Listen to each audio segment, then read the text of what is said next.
আগামী ২৪ ঘন্টার মধ্যে ইসলামী ব্যাংকের পূর্ণাঙ্গ পরিচালনা পর্ষদ গঠন না হলে কঠোর আন্দোলনের হুঁশিয়ারি দিয়েছেন ব্যাংকটির গ্রাহকরা।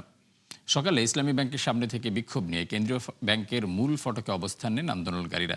সংক্ষিপ্ত সমাবেশে ৭ দফা দাবি বাস্তবায়নের আহ্বান জানান বক্তারা। একই সাথে দ্রুত যোগ্য ব্যক্তিদের সমন্বয়ে পর্ষদ গঠনের আলটিমেটাম বেঁধে দেন তারা। অভিযোগ করেন, কেন্দ্রীয় ব্যাংক দাবিগুলো যৌক্তিক হিসেবে স্বীকার করলেও বাস্তবায়নে দৃশ্যমান উদ্যোগ নেই।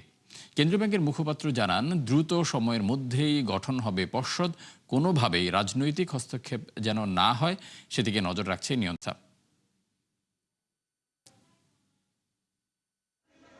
২৪ ঘন্টার মধ্যেই আপনি পরিচালনা পরিষদ দিতে ব্যর্থ হন, বৃহত্তর কর্মসূচির মাধ্যমে আমাদের ৭ দফা দাবি আদায় করার জন্য নতুন কর্মসূচি নিয়ে আমরা মাঠে অবস্থান করব। আমাদের দেশে যে ইসলামিক রাজনৈতিক দলগুলো আছে, এই রাজনৈতিক দলগুলোর সাথে ইসলামী ব্যাংকের সরাসরি কোনো সম্পৃক্ততা বিষয়টা তা না। আমরা যেন রাজনৈতিক প্রভাবমুক্ত থেকে কার্যক্রম পরিচালনা করতে পারি, উনি এই ব্যাপারে আমাদের যত ধরনের সহযোগিতা দরকার তা করবেন।